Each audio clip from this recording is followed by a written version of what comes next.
ndị be anyị nọ n'oge daily hama ebe anyị na-eme gịnị anyị na-eweta ma mmụọ ndị hama anyị fọkịta atụkwasị dị enu eziokwu dị ka ntu atụkwasị enu tee biko egbu n'oge iwu ọchị ịntanetị na-akpọ gara gara ndị ụka na-aba nọ ndị omenala na-emebisi ha obodo ndị omenala na-aba nọ ndị ụka bidoro detin na ọ bụla ndị ụka ebido na ndị omenala ama ebido biko dịka onye ọzụzụ atụrụ amaghị na-ekwu nke bụ eziokwu ọ dịghị ka bụ ndị na-emebi omenala Igbo ndị akpọrọ omenala ka ndị ụka just kụọrọ anyị hama anyị si ebe a pụọ. Okay, JP daalụrị nne. Thank you.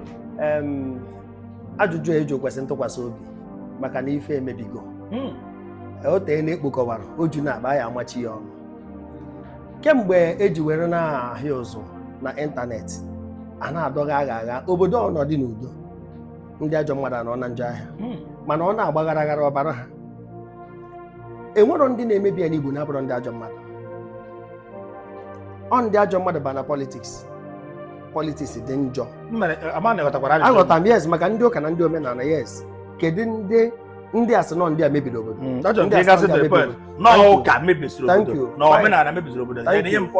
now ndị ezigbo omenala na-agba mbọ idozi obodo ndị ajọ mmadụ nọ n'omenala na-emebi obodo ndị ji ezi obi achọ iru Chineke na-agba mbọ ka edozi obodo ka mmadụ mee uche Chukwu ndị ajọ mmadụ nọ n'ụka na-emebi afọ ụka na-emebi obodo nke a bụ ife mbụ ya bụ ezigbo mmadụ bụ n'obi ka ọ dị ezigbo mmadụ abụrụ afa efe ịnọ na ya ezigbo mmadụ dị n'obi anyị nche abụrụgo ndị Igbo tupu anyị bụrụ ndị ụka amụọna gị kịta mụọ gị n'ezinụlọ be nna gị tupu e wee jee baptizim jee ụlọ ụka mee gị baptizim so na ndị ajọ mmadụ nọ na ife ọbụla bụ ebe a na-enwe ọgbakọ mana politiks o mana ụka o mana omenala ndị ajọ mmadụ nọgasị ya ihe eji maka ya kansụl demokrasi maka na ndị ọchịchị anyị amara eme enwe very few ma emenụ so otu a ka ọ dị n'ụka wee ruo taata ị ka kwenyere identify ya with Christ Jesus ka ọ bụrụ eziokwu maka na ịma na ọ bụrụ otu a ka ọ dị mbọsị bụrụ gboo ọ bụrụ otu a ka ọ dị so na ezigbo dinta bụ ụmụazị dinta bata ọfịa ezigbo dinta chịrị ụmụ nkịtị ya nakpuo otu o si gbatakwuru gị taa ife ọjọọ ka lee aka n'ụkwa mana parables gị adị too much achọrọ m ka anyị gaa ịma na anyị nọrọ oge daily hama ebe a na-akụ etom anyị anaghị ala ka ịgba okirikiri like ọ bụla gwa na eme interview na na-ajụ ịjụ ara ngwa ho ha na ndị redio ndị omenala Igbo dị mma nọ ndị yi awụrụ ọjọọ bata na ha na-eme omenala wee gwara osi ọgwụ thank you very much say no self acclaimed ọkwa witch doctors ka ha bụ native doctor dị iche na witch doctor native doctor bụ mgbọrọgwụ ejiri ego ama onye dibịa ife eji ama mgbọrọgwụ nne ndị ofe mmanụ ha na-ejecha exhibition na different trade fairs asị gị baba nke a na-agwọ eze baba nke a na-agwọ ọgbụgbụ baba nke a na-eme nke a ha nweghasịa stand ha na-eme ama n'Enugu ebe ọbụla a na-enwe exhibition herbal exhibition ịfụ ha ebe ahụ mana nke ndị be anyị bụzi ego họteelụ moto ọ bụrụ ife ka eji ama onye dibịa so when you are talking about witch doctors ha nwa na-emebi ya n'Igbo when you are talking about fake pastors mana ụka ha nwa na-emebi ya n'Igbo malụkwa amarụ na ndị dibịa anọghịzi n'ụlọ akịrịka ha ncha nọ n'ụlọ ekpere so onye kpatara eji adọ ife a na the same people akụ ebe agbaba ebe a ụkọchukwu the same people akụ ebe a agbaba ebe a so anyị gaa stress nọ ndị omenala ịma na anyị egbu ndị kwere n'ogbu ndị ekwero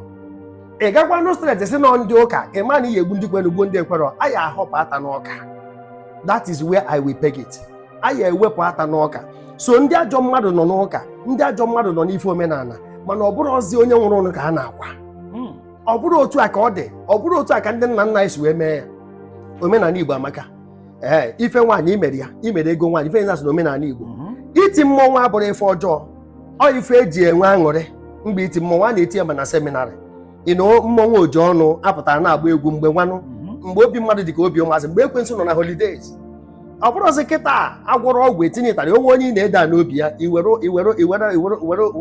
akparaja wee tinye n'ịtarị wee sodo onye ọgwụ so na otu o si gbatakwuru bụ nnọọ ndị ajọ mmadụ baa na omenala na-emebi ya n'Igbo ndị ajọ mmadụ nọ n'ụka na-emebi ala Igbo. Achụghị ebe a hafere ebe a, achụghị ebe a hafere ebe a. Nke a na-ekwu even security outfit dị iche iche achụgbara na ndị ntọ ma ọ bụ ndị organ harvesters. Ọtụtụ n'ime ha yiri awụrụ wee banyekwa na sekuriti. Ewe ọchụkwa efu na enwe na ndị aka ha dọcha egbukwa n'ife sekuriti akwa. Kedu ebe a ga-esisi?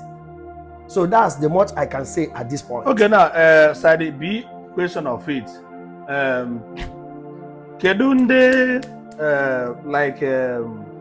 omenala Igbo o mere include ịchụ aja na mmiri?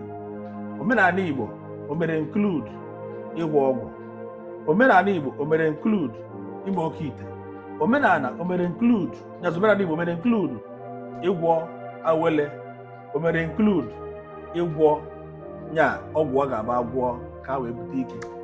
Thank you very much. Omenala Igbo ife ndị a niile adọrọ na ya. Ife bụ omenala Igbo bụ otu ndị si eme. Ọ dị completely different from okpukperechi. Maka ife a na-ewetazi na ya bụ mmụọ onye kwere na ya o were ya bata. Ndị Igbo bụ Chukwu okike abịa ma ka ndị nna nna anyị kwere na ya. Chineke kere eluigwe kee ụwa nya ka eji aba Chineke. Ọ bụ m na-eke ọkwa afa mmadụ asị nọ Chukwu na-eke ife niile na-aba afa mmadụ. So Chukwu aha na-eke bụ nyanwa kere ndị kee ka ha si eme.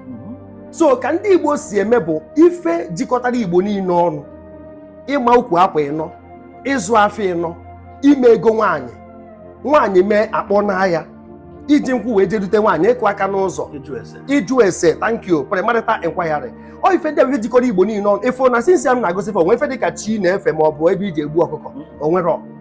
Kpata na even traditional marriage ịfụrụ ndị ụkọchukwu na-abịa na ya because ọ bụrụ ife ọjọọ. Mụnwa mee ya almost 20 years of marriage eme ọkwa na-aghọta na. So ife anyị na-agosi kịta enwere chi akpọrọ afa na nọọ Chukwu okike. So onye ọnụ ya dị against ife ndị a na-ekwu bụ onye dị against Chineke kere ụwa, an atheist. Ọkwa ịghọta na. So iwetazi ife ikweziri na ya, ikwere na Jizọs o, ikwere na amamighọta o, ikwere na spirit, maka mmụọ dị iche iche dị. Akụziri ya n'ụka mmụọ, ọtụtụ mmụọ dị. So nke onye kweziri na ya, you don't bring it. The cardinal point of ife niile a na-eme na omenala bụ ife ndị a ngosiri gị nke i kweziri na ya, nke a bụ n'ime room gị. Onye ọbụla nwere anwa ma ọtụtụ ụmụ ọkara okorobịa sị na ha na-eme dibịa na-akọ nke ajụrụ ha na nke ajụ ha, aka akụkọ bụ ha ọgbọ. O nwere nke m fọrọ ụbọchị ọ na-ekwu na faith, believe, this and that. Efugoro na from definition na mmadụ na-akọ ife ọmara meaning ya. Ọga JP, anybody ọbụla kwetara ọnụ ma ndị sayentist ịma na faith ka ha ji arụ ọrụ, mana ọ bụrụzi faith in God. Maka mgbe ị bịa banye into research na-achọ something, o nwere ife siri gị obi ike n'ihi enweta result. Thank you very much. Ihe ntili nweta ife ị na-achọ. So abịakwazie na nke mmụọ, divine belief aha bụrụkwazie na Chukwu ya emerụ gị ife a, okwukwe gị mezi ọbịa na mmezu. A na-agwa gị faith no faith ga-eji wee brainwash ndị ụka. Ife ọbụla ị na-achọ, by the way, HIV o nwere ọgwụ. Ọkwa achọ na achọ ya afụ ya, mana otu esi achọ nke ndị ọzọ fụ ya, why na ha ada afụ nka ebe ọ na ha believe na reality. Ha ka force fụ HIV ebe ọ na ife niile dị within the control of the scientists. Ụmụazị nọkọta na-akọ akọ bụ ha ọgbọ. So without faith gị na mmụọ ama mmekọ nwe ife. Akwụkwọ nsọ ji wee sị na without faith you cannot please God. Ọ mmụọ nwe mmadụ. Without faith you cannot please God. And ihe mekọwa ihe. Of course, gị na mmụọ amemeka ife. Can you have faith now kwuo I want to see myself in America and you want to work ebe a? Thank you very much. Nke a kịta bụzi ebe a ka ha na-eme mistake. Faith has nothing to do with this. And I got now. No. Ọ bụrụ ife niile, ife a na-ekwu okwu ya na faith bụ ife mmadụ ama mmenwu, ikweta na enwe spiritual entity ya emenwu ya. Kpatara na Chineke na-eme nke mmadụ eji asị na ọ na-agwọ mgbe ọ nyere dibịa. Na ọ na-abịa mgbe mana emejewu na America without mba due process now. If ọ na-nwe due process, if ọ na dị possible, idigo dị difficult, Chukwu na-arapụ anyị. Reality ya ha. Reality maka ife a na-afụ anya. Faith when it comes to na ị na-achọ mkpụrụ nke afọ kịta. Doctor gwa gị na medically you are okay, biologically you are sound. Imechi ife ọbụla ihe eme onwe na ife bịanụ. In other words, ebe a ka faith ya eweta miracle. Kedu ife miracle? Miracle is the temporal suspension of nature. God can pause nature. Na okeke kwesịrị inweta ife mana ọma nweta ya. Na aha ise na-abịa abịa ka o wee chọọ iru m.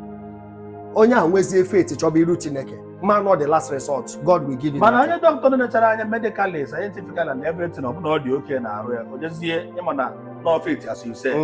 omeze soro soke nke a na-eme na eweta ihe nwoke eti ozugbo oburukwa is not reality mba nke a bụzi nke mmadụ nke a bụzi ije mmadụ na-eje na-emere onwe ya nke a dị iche n'ife anyị na-ekwu mana ọchịcha benyere ha bred nyere mmadụ bred ife ọ bụ na ọkwa mfu bred na-eweta eche eji egbu mmadụ ọ bred nke eji arọta abịa iwezie bred gị na-eme apply wrongly you cannot attribute God to that. So onye mere scientists mee soro soke made it na ọga ozugbo nwa ka Chukwu suru eke nwa. Is it wrongly? No, I will not tag even my own. You cannot bring God into that. It's now human effort and human process. But God approve it. Mba ọ bụrụ ife niile na-eme ka Chukwu na-eme approve. Mana Chineke so kere mmadụ n'oyiye onye a amụkwara bụkwa mmadụ. And tomorrow bụ itekwa bụrụ mmadụ.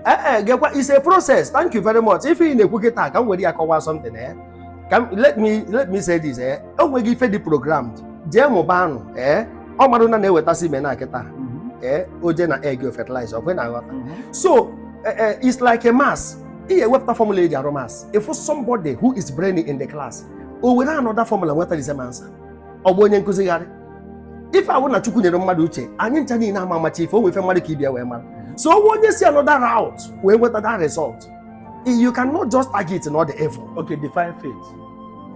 Faith bụ inwe okwukwe n'ife afọrọ anya nwe obi isi ike na ọ ya abịa. Now you emechi anya wee sị Chineke I want to be in Canada and they fụbeghị Canada before. Do you think that faith can take you? Nke a kwere mmadụ omume so we don't need God or disturb God. Okay, nke na-ekwere mmadụ omume. Thank you very much. That is where God comes. Onye ka eji kpọọ ya impossibility specialist. Ife ọbụla ekwefuru isi ọwụwa ife ndị dibịa na-akọ ma ndị ụfọdụ na-agba ụka mgbe na-akọ ọ na-adị so childish. Any pastor sị gị bịa ka o heal onye headache mgbe ego gị ka ọ na-achọ.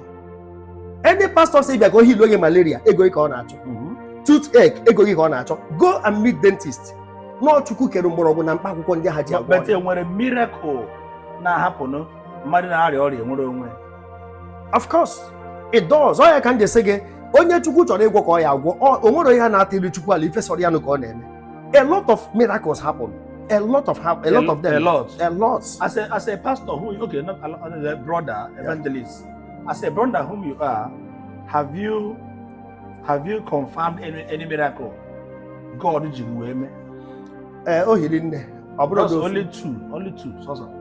Okay. Only two strategic, miracle Chineke ji mee confirm. Ọ bụrụ na ọ n'ike agaghị na ọ na-ekpere onye ekpere pam onye akịta akọrọ ngwọdụ bi n'ime ọ bụ onye isi afọ ụzọ. But just one powerful miracle Chineke ji mee. Okay. They recorded. Yes, o nwere nke mere na nke recorded ya ka m ama agwa gị mana mma agwa gị ebe o mee maka ọ mgbe ife dị na Adam ebu kamera akpagharị eburu m n'obi ka a na-egosi ya na media. Okay. Uche m adọrọ dị na ya o nwere na nke mere na Nnewi n'Ụmụdim ebe nje program nwa woman na-amụrụ nwa for 15 years wee bịa n'ụlọ ụka nje ife a na-eme na ọkpụ na-egbu n'Ụmụdim so wee bịa ụdị akwa nwaanyị ebere ka m si na pulpit na-apụta wee sekpuru ala njobi ogene o wee sị na ọ na-efolo na-awụ ọchị ma messages over my dead body years back so wee kọwachalụ m I saw this woman ọ Chukwu na-ene anya n'obi so oge m kpọlitere ya nsị ya kedu ebe ibi ọ sị na mbatara be ya n'obi ya dị setụlụ nsị ya na Chukwu na-abatakwa be mmadụ akpọrọ nwaanyị a wee jewe mụ na ndị mụ na ha so ruo be ya ka eji gosi na o mee travel nsị ya kedu ife bụ mkpa gị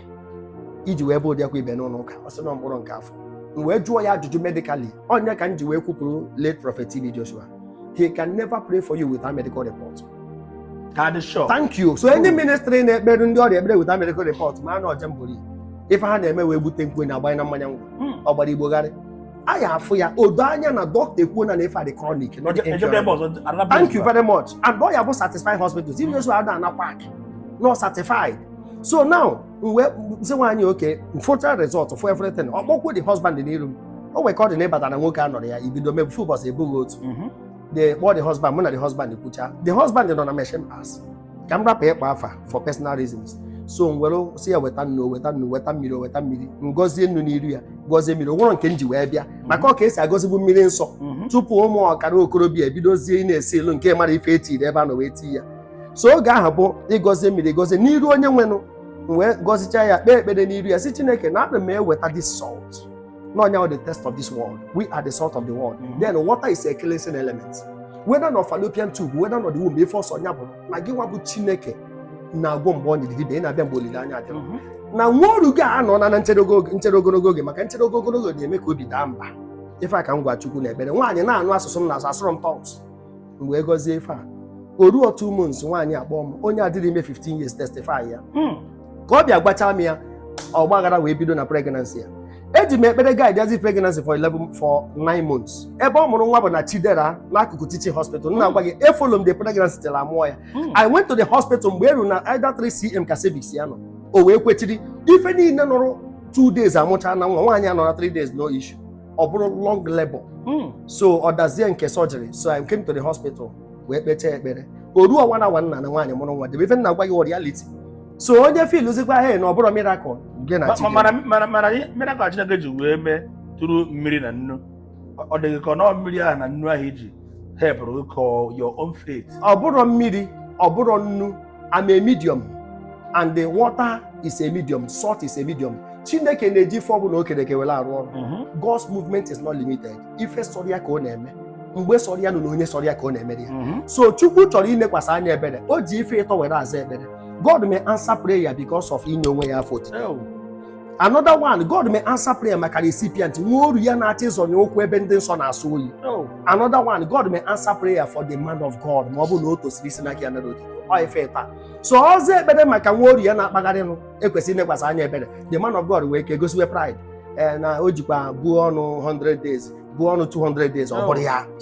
Nobody should boast. All Chukwu na-eme, ọ bụrụ mmadụ na-eme. So no efe taa ka eji aza ekpere. So I cannot stand and tell you no maka m ka eji wee za dị ekpere. To God be the glory.